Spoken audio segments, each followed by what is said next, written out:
Let's talk about Euro 2024. Nowadays, sometimes the national anthem is viewed as background noise or as a reminder to some about the problems, the real problems that we have as a country. But I look at it as a unique moment. We come together, we honor and we celebrate being citizens of the greatest country in the world. And I think that it is a tradition that should be preserved. But mainly coverage of the tournament here in the United States. Specifically Alexi Lalas, a member of 2 World Cup teams, the first American to play in Italy's Serie A, a National Soccer Hall of Fame inductee. Lalas is simply a mainstay in the American soccer world, with his past serving as his legacy, including with his signature flowy red hair. Many networks have kept him on their roster to call games and serve as a studio analyst. I'm going to stand, I'm going to put my hand over my heart, and I am going to sing. And I believe that all U.S. national team players should be required to do that, because just because we live in the land of the free doesn't mean that we are free to do anything that we want. Some who were fans have soured. Others, when following the sport religiously, will say they were never a fan. Last week, President Trump voiced support for the U.S.-Mexico-Canada joint bid to host the World Cup 2026 when he tweeted, "The U.S. has put together a strong bid with Canada and Mexico for the 2026 World Cup. It would be a shame if countries that we always support were to lobby against the U.S. bid. Why should we be supporting these countries when they don't support us, including at the United Nations?" Now, was this a threat? Yeah, but it did push the envelope, which is exactly what President Trump does. He took a page literally out of his own book.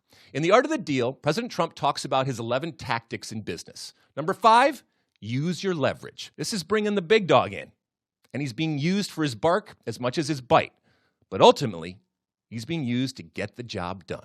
Post-playing days, he has shown his true character. He called Florida Governor Ron DeSantis a candidate who comes off as competent, confident, and full of common sense. What solidified the nod was when one user asked, "What's the best nickname for DeSantis? Meatball Ron?"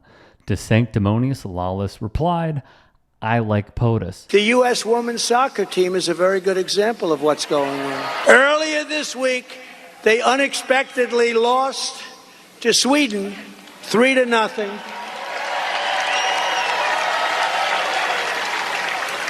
And Americans were happy about it.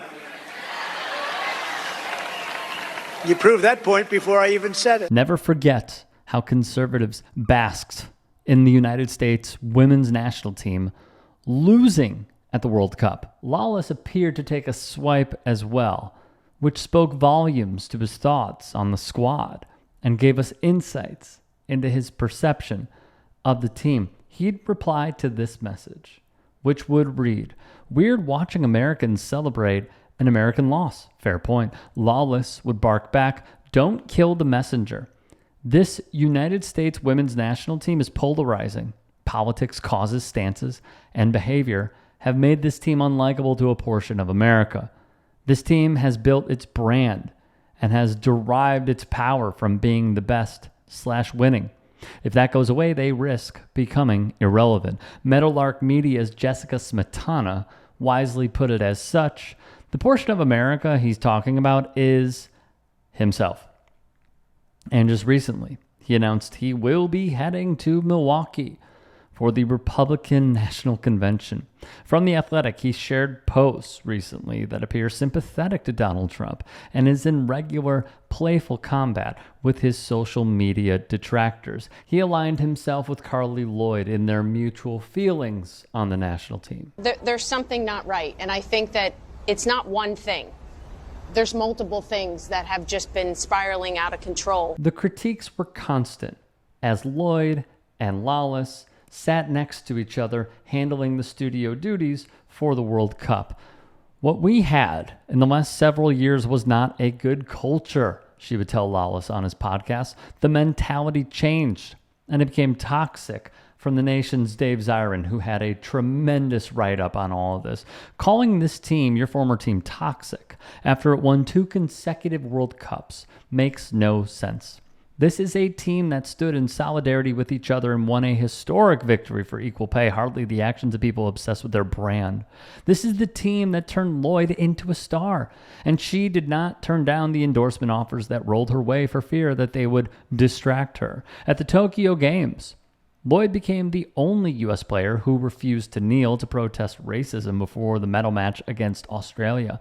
She wanted a shut up and play culture on the team, but she lost the leadership battle to the rollicking, protesting brand ambassador extraordinaire, Megan Rapinoe. It was her who made international waves in 2016 by being the first to kneel during the anthem. Then, in solidarity with Colin Kaepernick's efforts to raise awareness about racist police violence. After the years, it does appear that the American soccer fan has reached a boiling point with Alexi Lawless. Search his name and the takes are aplenty. One person remarked on Giorgio Chiellini's greatness, as well as Peter Schmeichel's, then noting Alexi Lawless had crazy red hair that one time 30 years ago. Billy wrote, Alexi Lawless on a panel with Daniel Sturridge and Peter Schmeichel is like parking a 2003 Ford Taurus next to a Ferrari and a Rolls Royce. Some even blame Lawless for the game's lack of growth, though let's just be fair and objective. It has grown and will continue. Many found joy in Daniel Sturridge's authenticity, sitting next to the former U.S. international on Fox's set. Josiah would even call Alexi Lawless a DEI hire. However, to Lawless, he remains unfazed. When I go on TV, he says, I put on a costume. And when that red light goes on, I don't want people changing the channel. I don't care if you like me or you don't. I am as human as I possibly can be, with the recognition that on television, things have to be bigger and bolder. Awful announcing would put, and that approach from Lawless has made him no stranger to backlash. Via Lawless himself, life is too short. And blank them, he says bluntly. He is accurate about one thing. Life is certainly too short. But that second part of the quote, quite revealing, isn't it? There's an element of poking the bear and being provocative that I enjoy, he would go on to say. When it comes to things off the field like politics, there is a cathartic release to being honest, especially in this day and age. There was a time we were all so bold. And now we live at times, unfortunately, in fear of the real backlash that can come from just saying something people disagree with. Whether it's politics or sports, I don't want to live in a world like that. Maybe this is just the way I retaliate. I'm not saying that it's smart or prudent, especially if it can be alienating to people. When it comes to separating the sports and the personal, sometimes they blur and sometimes they infect or affect the other side, but I will only live once, and I'd rather just be as honest as I possibly can, regardless of whether anybody listens or cares. As Tuna Fan wrote, who'd have thought the guy with the worst, most annoying takes in soccer has the worst, most annoying political opinions? Here's where I stand on this. I truly believe that Alexi Lawless is a polarizing figure, but that Fox knows what they're doing. Let me explain. They have the numbers, and we learned this through the Doug Gottlieb, Skip Bayless beef, that they pay attention to the social media analytics. Excuse me. And every time Alexi Lawless' name comes up, they view it as a win, whether in the right or in the wrong. And according to the soccer audience, he is in the wrong a lot. But it also goes to show what Fox believes in. And it is this. No matter the outcome, whether it is an Alexi Lawless type or an Emmanuel Acho type, they will continue to employ these people because no matter what they do, whether it is for love or it feels like, as the pendulum shifts to hate, they don't care. As long as you are watching these people and you tweet about them and you hate them and you say mean things about them, they do not give a flying four-letter word because they view it as good for business. We have seen the content model that they have taken up and that they have carried out over and over again for decades. More divisive could equal more clicks. And with that, they then package those numbers to advertisers to then sell it. Excuse me. I had a bar before this. And make more in return. But I will give a contrasting style, and I know the soccer audience agrees with me here. Alexi Lawless is divisive. Let's just be clear. And what he has shown to stand for with the two candidates that he has either praised or shown sympathy to speak volumes to the person that he is as well. There is no way of disassociating that. But think about this.